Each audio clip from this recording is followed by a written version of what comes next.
You don't play with the ocean. You command it. You fish now!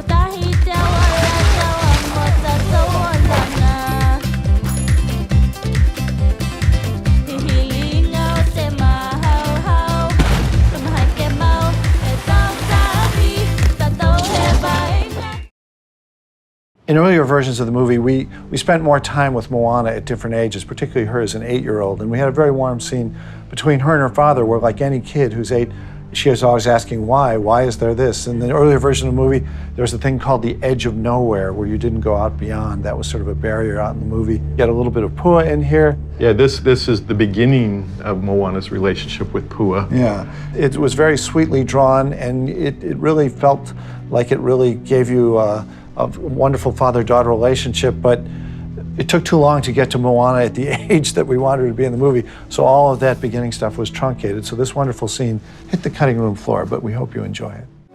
Listen to me, little one. We haven't voyaged in 1,000 years for a reason. Past the horizon is the edge of nowhere.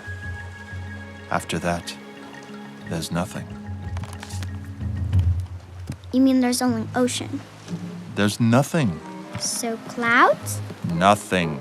Stars? Oh, everything that was there is gone. A powerful land spirit named Teppo destroyed it all. She consumed it. That can't be right. Grandma Tala says there's a land to the east called Tefiti. She says our ancestors told us about it. Your grandmother doesn't know everything. Yes, she does.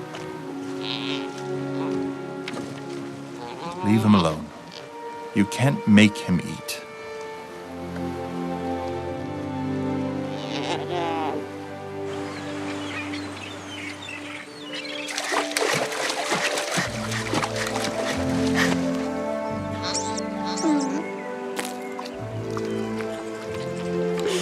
You are Pua. There, I have named you. Hi, I'm Ali Carvalho, and I play Moana in Disney's Moana. And I'm Dwayne Johnson, and I play this guy, Maui. The talented artists at Walt Disney Animation Studios love to hide inside jokes and references to other movies called Easter eggs. Lucky for you, some artists gave me the inside scoop, and now I'm giving it to you. Okay. So some of the best kept secret Easter eggs in the movie Moana. Yeah.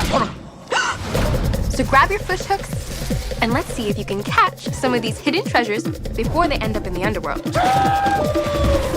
Like this one, the lamp from Aladdin. Sparkly, shiny. And there's the magic carpet. But in Moana, carpet is made out of tapa. Of course, yes. Speaking of Aladdin, did you guys know it was directed by the same guys who directed Moana? Wait a minute. Ron Clements and John Musker.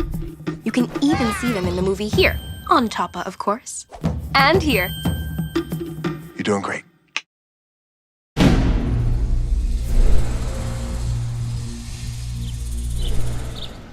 Particularly with the character Moana, we really wanted to get someone from the audience if we could. The trick was, in an ideal world, she'd be the right age, she could sing beautifully and act wonderfully. We put out an open call around the world. Then on the very last day of casting in Hawaii, our casting director remembered somebody she'd heard. We got to this one tape and it was like, wait a minute, it just, right there was something that Stood out from the others. You're trying to act like you know why the ocean chose you. My people didn't send me. The ocean did. I've never done anything like this. I did backyard plays and I sang in the choir, but aside from that, this would be my first real role. It chose me for a reason. And the fact that I come from this culture, it feels so good. Yeah. It's probably our big discovery on the movie was Ali'i, and we were so lucky to find her. You hear her in the movie, and it's like the first 10, 15 minutes, you're like, oh, this is gonna be good. And then she starts singing. It's mic drop, it's game over. I wish I could be the perfect daughter, but I come back to the water, no matter how hard I try.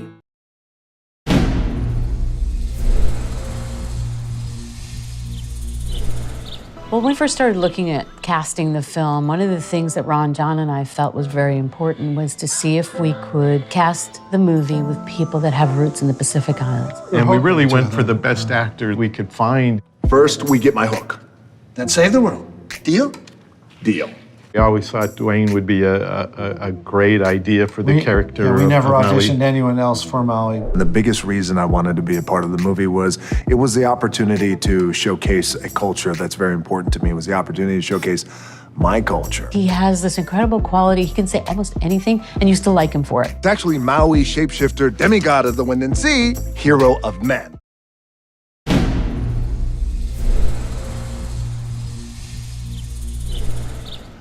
The directors and the producers and a lot of the animators and illustrators have come here not just once, not just twice. They've come over and over and cared enough to involve us in this. Living here and meeting everybody, it's a great honor to be part of that. We would pitch ideas to them. We would send them drawings of characters and get reactions to the way certain things look. And they would visit us too. And then I got to Disney and I went, wow. To see Mickey Mouse and hear the Pacific music coming on over the screen, like I was just burst into tears. And we made changes all along the way based on the input that we got. A real dramatic one for me was, for a very long time, Maui was designed bald. He had no hair. A whole group from Tahiti were visiting the studio, and when they saw the character of Maui, they said, no, no, no. Maui has hair, he has long hair. That's part of his mana, that's part of his power.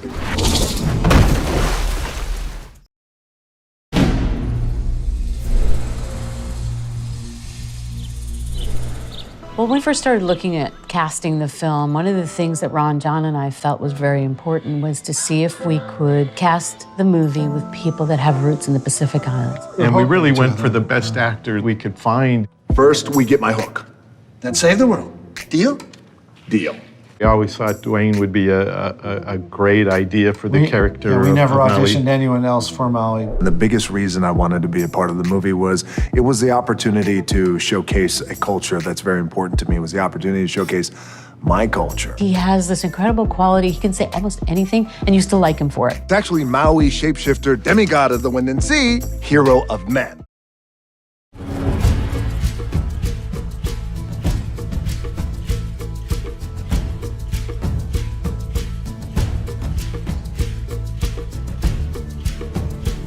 Lin-Manuel Miranda literally come on board the day before. We had him hop on a plane to New Zealand the day after he joined us.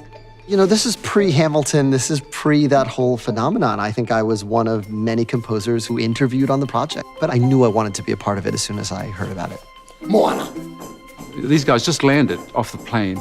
Lynn goes up to the, got chosen to go up to the main stage there. 1, 2, 3, 4, 5, 6, 7, 8. I won a dance contest, which is pretty crazy because they were asking for audience volunteers. And man, that really blew me away, you know? He goes up there and he just does it.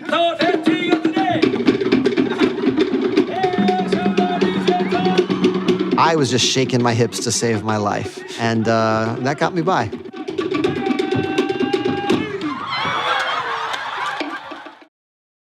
One thing that the tech guys figured out early on, which was really a great idea, was to break Big Maui's tattoos into different quadrants. This would be a quadrant, this would be a quadrant, the belly would be a quadrant, and we could animate Mini Maui within those quadrants.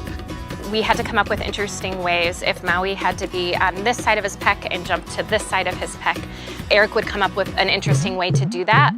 The first CG animator I worked with said, hey, I think it would be fun to poke Mini Maui in the belly. So he would say, my finger is gonna come in and make contact with Mini Maui on frame 17. So I would animate Mini Maui reacting from frame 17 forward, like reacting having been poked in the belly. I'm gonna get my hook. You have yours, and I'm not Maui without mine. Get over it, we gotta move. Oggi ho una curiosità per i fan dei film Disney. Sapevate che i nomi dei personaggi di Frozen vengono dal nome dell'autore della storia originale? Hans, Christoph, Anna e Sven stanno per Hans Christian Andersen. Invece Wall-E viene dal nome di Walt Disney, Walter Elias Disney. Ma quante ve ne svelo. Oggi vi lascio con la citazione: se continui a guardarti indietro non vedrai mai ciò che hai davanti. Fatemi sapere nei commenti sotto se sapete da quale film Disney è tratto e ricordatevi di iscrivervi al nostro canale e di attivare le notifiche per essere sempre aggiornati. Un bacio da Valeria.